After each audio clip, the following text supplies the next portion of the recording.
Hey guys, Willow here. Before we start, I would like to mention that the majority of our viewers are not subscribed.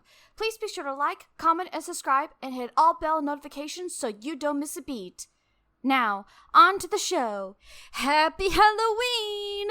Ooh, spooky!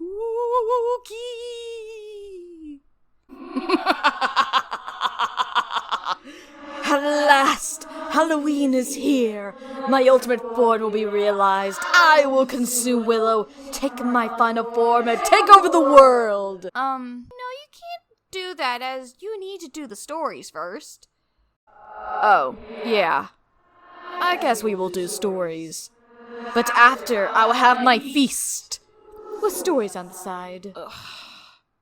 I'll allow you to say your last few words to your fans before I later consume you. I need to get the stories at one. Hey all! Thank you so much for contributing your stories for the Halloween Story Challenge. Okay. Okay, is she gone? Okay, great. Okay, so listen up guys. I only have a short time to explain.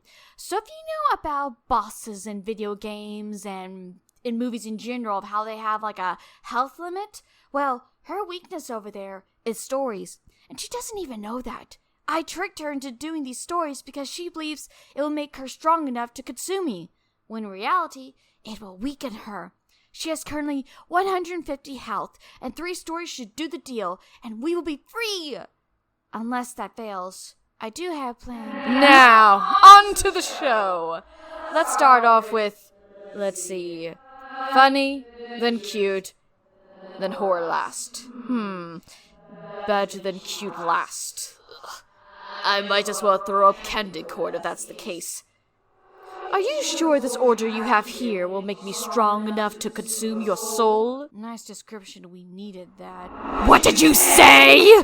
I mean, yes, read those 3 stories like that, and you'll be strong enough to consume me. Good. Powerful stories along with your soul will definitely be satisfying. Now, on to the show. The winner for the funniest Halloween story is Demon Hunters by Project Amito. They arrived in front of a broken down house with wood planks blocking out every window, at least as far as Timmy could see.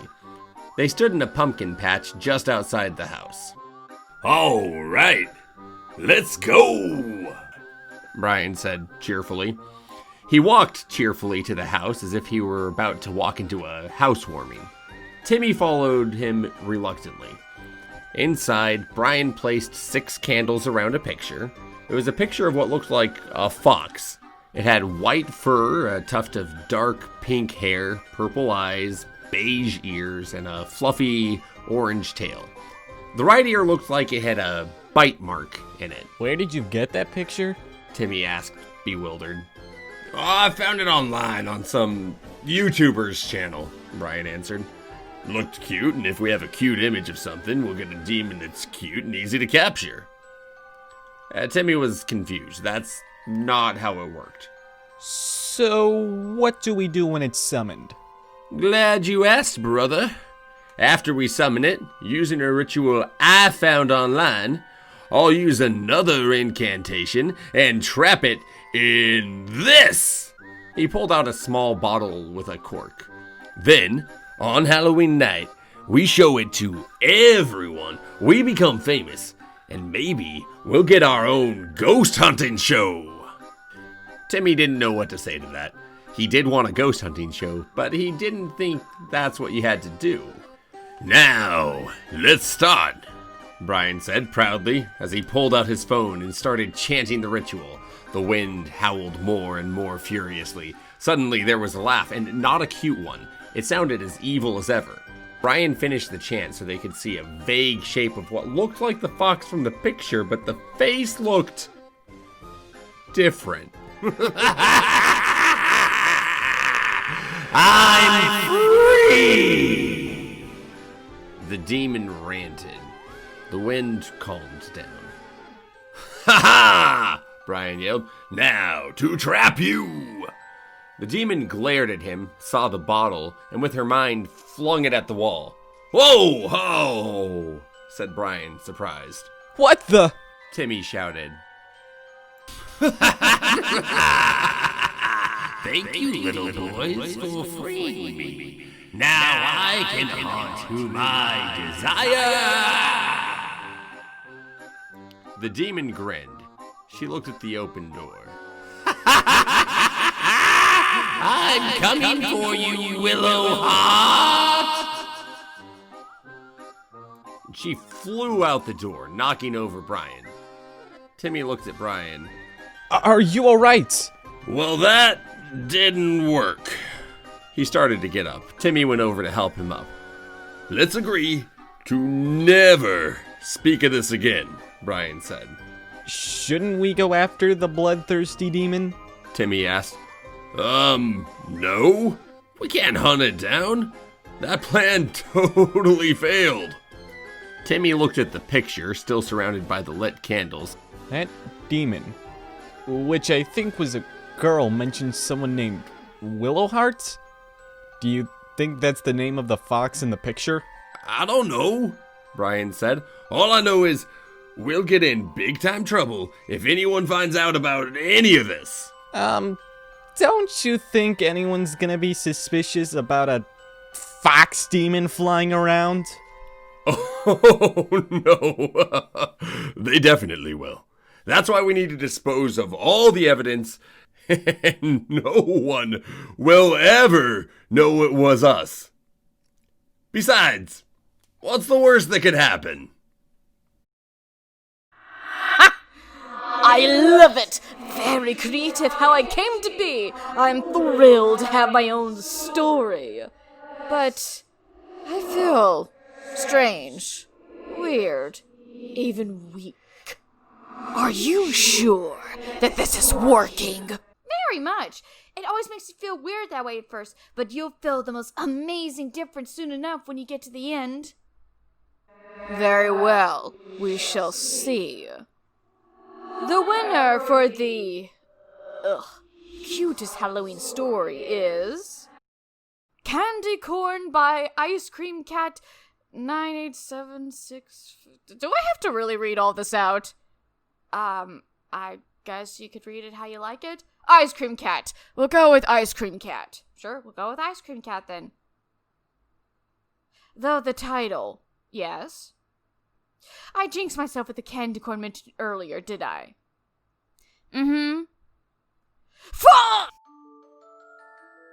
Last night, before I went to bed, I had planned a trip to the pumpkin patch with my best friend, Hercho the dog, also a Roblox user. It had great reviews, but it said it had lots of crows. When I woke up in the morning, I decided to bring a bag of candy corns. These will be useful when we're hungry, I said. I got dressed, brushed my teeth, and put on shoes. Then I walked out the door with a bag of candy corns in hand. I heard the pumpkin patch was in our city, so I walked. We met at the entrance. Hello, I said. Hi, Ice Cream Cat, said Hercho the dog. Check it out, I brought candy corns. Cool, but I heard the crows like to snack. Okay, well, let's explore. I interrupted her. Okay, she said. We walked around the patch. There were so many fun activities. We had lots of fun looking at the pumpkins and played a few games. As I was trying to play pumpkin bowling, I had realized I'd left my candy corn bag on the fence. No!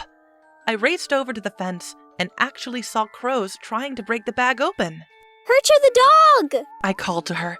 She turned to me. What? She asked. The crows are trying to get our candy corn bag open again. Quickly snatch it! I told her. We raced over, but it was too late. They were taking a few out. Candy corns! We shouted. The shout luckily startled them away. Phew, let's eat, I said. We sat on a beach and ate some of the candy corns. Then we saw a little baby crow hopping over to our bench. It hopped up onto my head. Before I could react, it pecked a candy corn right out of my hand. Hey! I shouted. Those crows! Hercho the dog gasped. She glared at some of the crows flying around the pumpkin patch. Whatever. Maybe we should get pumpkin lattes, she said. I put the bag in my pocket and walked away with her. We got the lattes and walked around.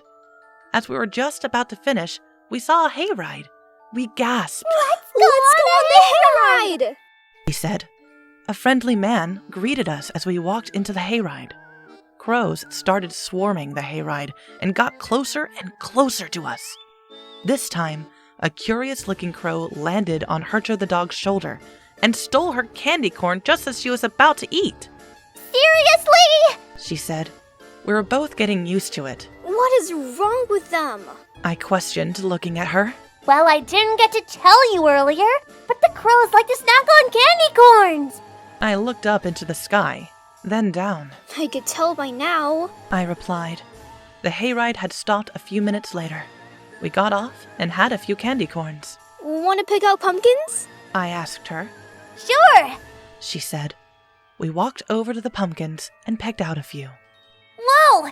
This one looks just like a ghost! She said. You're right. I said in admiration.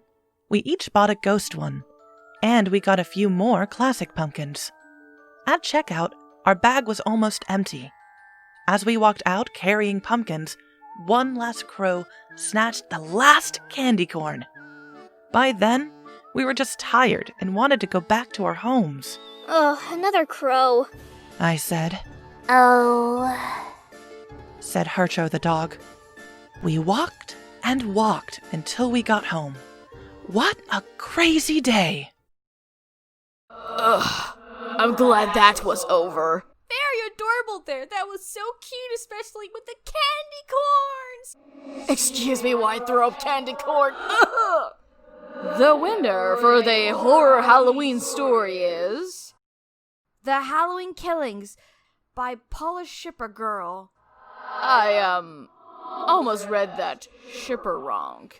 Like, don't you even think about it!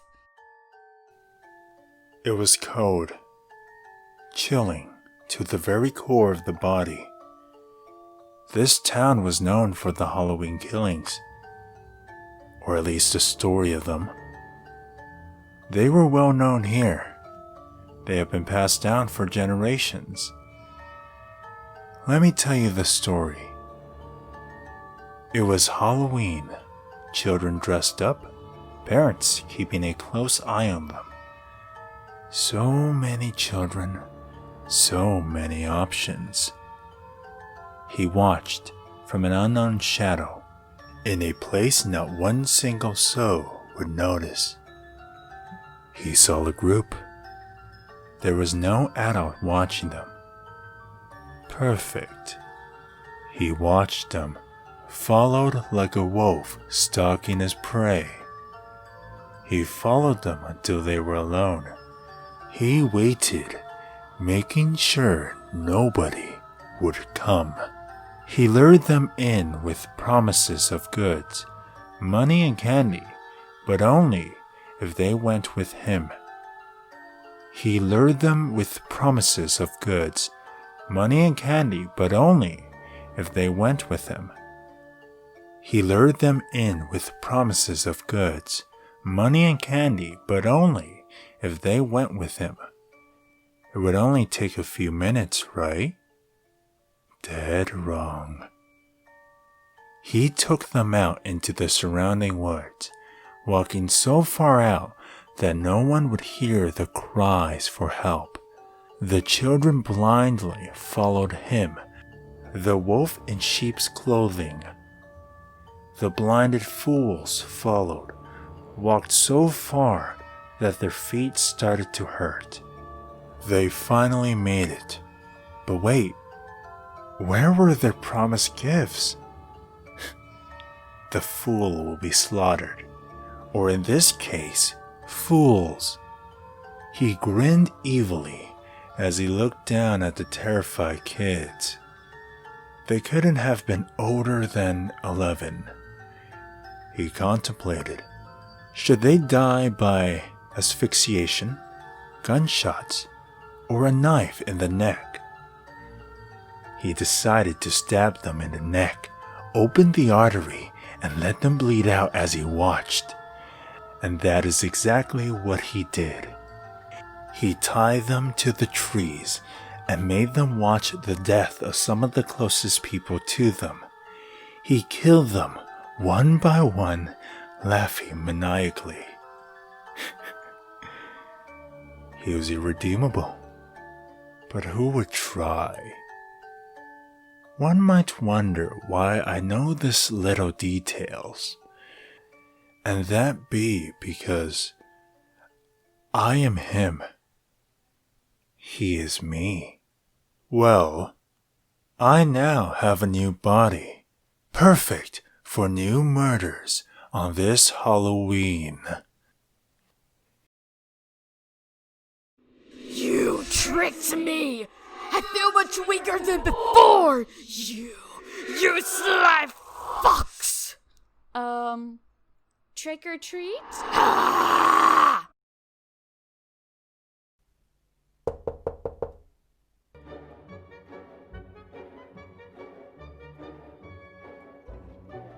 Who's there?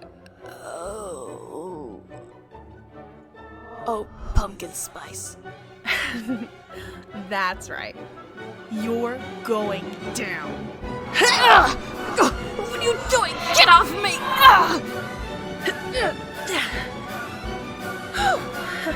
Okie dokie. I got the perfect place to stash you for the rest of eternity.